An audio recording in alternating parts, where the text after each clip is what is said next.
feel very good about it. I feel happy that God has blessed me to be able to live to see this number of years, and I appreciate all of the persons who have been connected with me one way or the other. So I feel that there's nothing but happiness.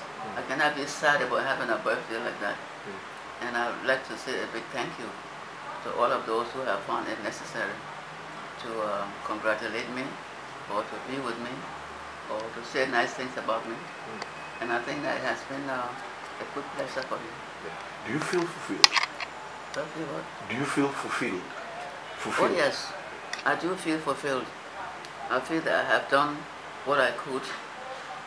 I feel that anything that has come my way that I could be part of, I have done that. And I feel fulfilled, yes. I don't think that there was much more that was meant for me to do that I did not do. I have gone from what I would call the bottom, and I think right now I'm at the top, both in age and in accomplishments. So I feel happy about it. How come you've always been looking very young? I mean, it's always been difficult to please your age, and you're always looking refreshingly young. What's been the secret all these years? I don't know why everybody tells me I'm looking young. Everyone that come to see me, or everywhere I go, people say, oh, you're looking young for your age. And if I do look young, I think I appreciate God for what He has done for me. I'm not sad about anything.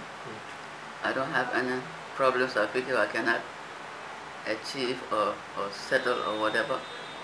And I think that it's when you are worried about things and you frown up your face and you have things on your mind that you cannot get rid of, I think that's what makes people look over much of it.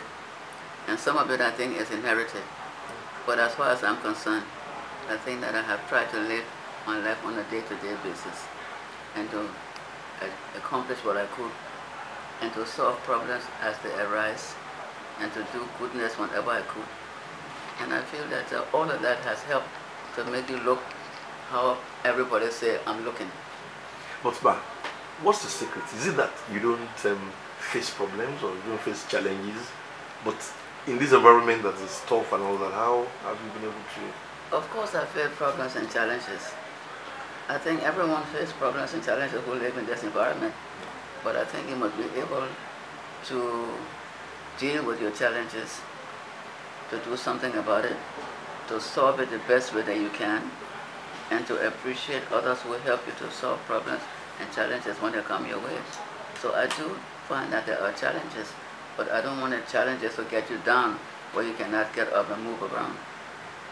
And what are the lessons that life has taught you this year?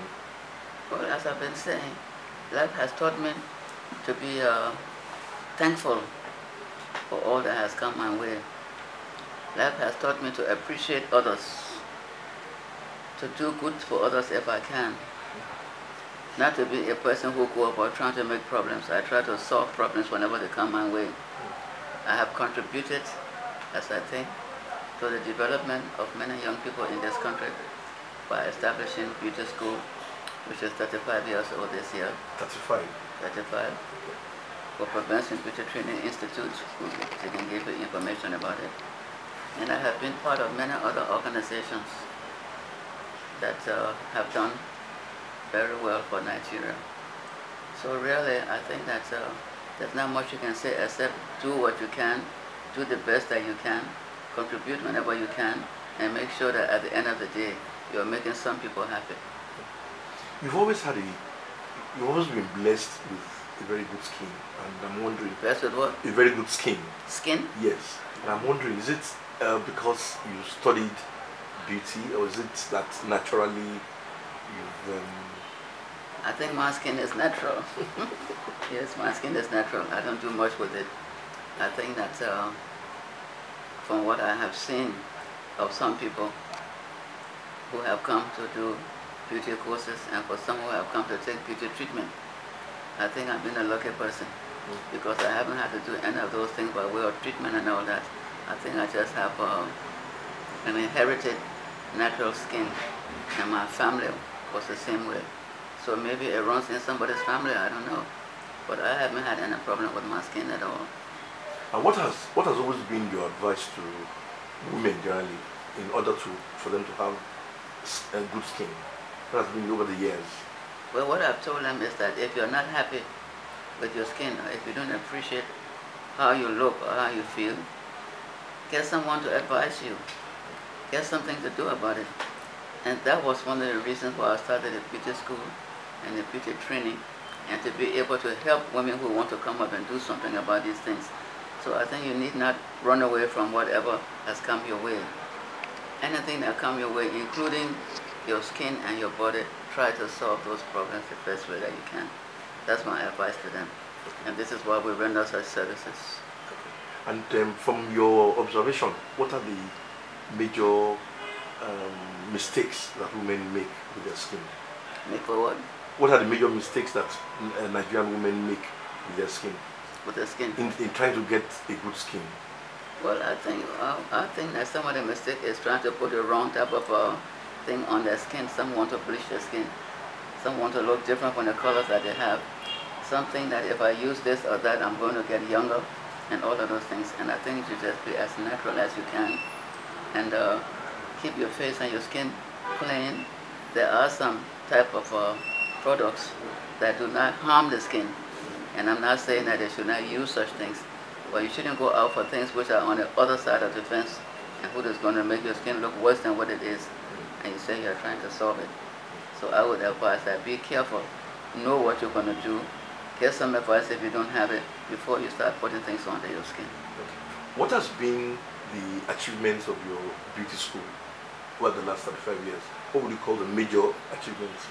I think the major achievement really is helping young people to get out there, do something for themselves, be occupied, have a profession, make a contribution to society, and be able to help other young people, as well as those who might want to do something better for their own skin, for their own businesses. I think the contribution has been, let me go and tell you what I did, how I did it, and then if you can do the same thing, there's no reason why you won't succeed. That's what I think it's all about. Success at the end of the day. Okay. Ma, talking about your diet, are there things you don't eat? Are there things you eat and that's kept you glowing over these years? Well, I don't know if I'm glowing. That's for you to say. But as far as I'm concerned, there's really nothing that I don't eat. I just try to be very, very sure that it's the right preparation for it, and that when I get it to eat it, I don't overeat. But actually, there's nothing I know of as of now that I say, look, I don't eat this, I don't eat that. I eat all of the food that's available. Amala, eba, rice, pounded, whatever. Salad, whatever. I eat everything that everybody else eats, both in restaurants and in my private home. Talking about fashion, I know that you've always loved to wear high heel shoes. And a lot of people used to wonder, high heel shoes. A lot of people used to wonder that how come mommy still keeps wearing high heel shoes, even though, I mean, when you clock 70 and all of that. How is it that you love high heel shoes, or I mean? Well, I don't know what you call high heel shoes. What might be high heel shoes to you might not really be high to me. I think that once you make themselves comfortable in whatever they wear. So if I have a shoe that I think I'm comfortable in, I can go ahead and wear it. And other women can do the same thing. And if you don't feel comfortable and you want to wear something which is lower, you should go ahead. I don't think that the shoe should tell you what to do. I think you should tell the shoe what makes you comfortable and how you want to do it. Okay. How about your love for dancing? Huh? Your love for dancing? My love for dancing? Yes. Wait a minute, how about it? I mean, how did you get into it? How did you come to love dancing? The same way you did. I hear good music, I move my body around, and if you have the music and you like it, and you see people out there trying to make movements, I get out there and do it. I don't have extra love for dancing that other people may not have. But I think that when there's dance music and dancing is on, I join the crowd and I dance. And there's no special love or dislike for dancing. And I think that I like it because it makes your body feel good. It makes you feel good as part of what is happening. And you just enjoy having something that's It's an entertainment type of thing. Okay. That's what dancing is all about. You're entertaining yourself and entertaining others. When you first came to Nigeria to settle, how did you, what was on your mind at that time? Were you afraid of Nigeria? Were you skeptical? Or did you just embrace Nigeria immediately? What? When you first came to Nigeria, what were your observations? What were the things you saw, and how did you take coming to Nigeria? Well, I think that I saw Nigeria as a country that was moving forward. It was leading in many African countries.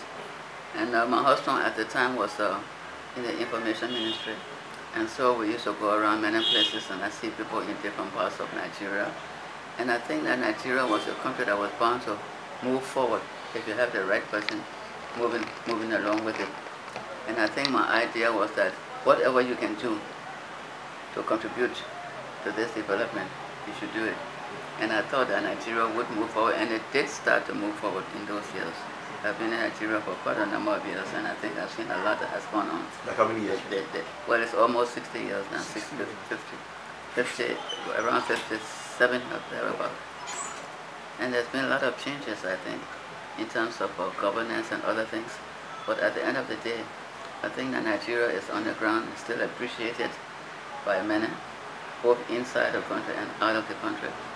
And if we continue to give support to those who are supposed to be in power in Nigeria, there's no reason why Nigeria won't continue to move forward. And I would advise everyone who loves this country to try to give it all the support, all of the understanding that it needs. And whenever you think there's something that's not going right, you can make advice. You can make groups that can talk to people and try to see how you can make things go right. If you think anything is going wrong, I think it's better than causing what I would call problems in the country.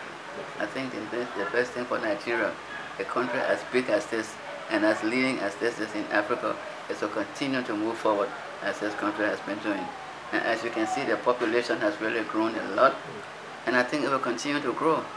And if we who are here continue to give support, there's no way Nigeria won't continue to move forward and be leading country in Africa. Okay. How did you feel at the time the former Oba of Lagos decided to make you the Yogi of? How did you feel several years ago when the former Oba of Lagos decided to give you that big title that Yogi? I felt very honored. I felt very happy. I felt that he had appreciated the way I had carried myself, and he had wanted to show that there's somebody here who's doing this.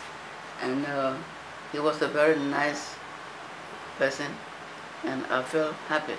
I felt appreciated.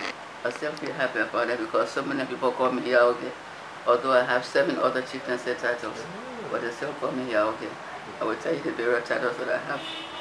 Then, was that a big ceremony or was that a party thing? Oh yes, of course. It was a big ceremony. You can't get such a big title and don't celebrate. We celebrated it. We had a very great time. And from that time to now, some of those who were around still call me Yaoge. Many of them don't even bother to call my name, just call me Yaoge, you know. But I think that much has come into the fashion industry since that time. And I think I've done my best to try to push it forward as much as I could. But I think that today, many people appreciate fashion more than what they did in those days. And because in those days I always tried to go out looking the best that I can, and people always appreciated what I wore and how I wore it, the Oba decided he would give me this title. And I tried to live up to his expectations. How did it also make you feel, man? How did it make you feel? The fact that you were made the Yaoge, and at the same time, in the beauty sector too, you are the leader, clear leader at that time. So how did you combine the two? What do you mean the beauty sector and the Yaoge isn't go hands in hand? Fashion, the Yaoge is fashion. Yes, of course, Yaoge. And the beauty sector, the two of them go together, so I felt very good. I felt that I was doing the right thing. Yeah, I appreciated it, and I felt that it was the right thing that was happening. And how did you cope with your fashion at that time? What determined what you wore? What used to determine what you wore to parties at that time, or what you? Well, it depends on where I was going. Okay. I think even today, and even at that time, fashion depends upon where you're going, what you intend to do when you're there, how you expect to be received and all of that. So using your fashion now depends upon where you are called to go, and that depends where you have to go. If I'm a chief and I'm going to a chieftaincy affair or something where they're going to be chiefs, I have to go to Yoruba chieftaincy dress. If I'm going to somewhere that's going to have a night party where you're going to be dancing and jumping, I wear European or American or English type of clothes. So it depends upon what it is that you're going to do and how you're going to do it. I think that's how I really expect the chieftaincy to condition you. How did you feel the very first day you met your late husband when he met you? How did you, I mean, did he tell you straight away he was, going to marry you, or, he just, did you how? Of course he didn't tell me right away that he would marry me. No. I met my late husband, and all he said to me was, "Benson is my name, I'm happy to meet you." I said, "Okay, Benson, thank you, I'm happy to meet you." And that was it. He didn't tell me he was going to marry me, no. And I didn't know he was going to marry me, but it developed into that. Okay. But what were the things you saw in him that made you feel, okay, fine, and dating? Well, I don't want to go into his life sketch at this time. Okay. But I think he was a very pleasant, very kind, very generous, very understanding, and of course very appreciative of whatever a person did for him or for others. And he was contributing to whatever the country wanted him to do. And he was a person that was going around different places in the country and out of the country and making people feel happy. So I think that I saw him as a person that I could interact with and that would make me feel the same way. He was just one of those very special individuals. Okay. How has it also been representing Liberia in Nigeria? How was what? How has it been representing Liberia in Nigeria? Because I know you've been here for a Well, long I time. think it has been all right. The Liberian government felt that as I was born and brought up in Liberia, and as I am in Nigeria now, and doing various things in Nigeria, that it was a good thing to take someone like me who could look at both countries, appreciate both countries, work with both countries. And so I felt very good being able to contribute to whatever that Liberia wanted me to do. And whatever they asked me to do, because I'm in Lagos. There's a Liberian embassy in Abuja. But Lagos is a very big city. And I think with many Liberians coming to Nigeria, many of them are in Lagos. There are very many organizations, and they will want to interact with somebody. So I felt that I could contribute to Liberia, and I appreciated it, and that's what I'm still doing. So you're the consul? Honorary consul. Honorary consul.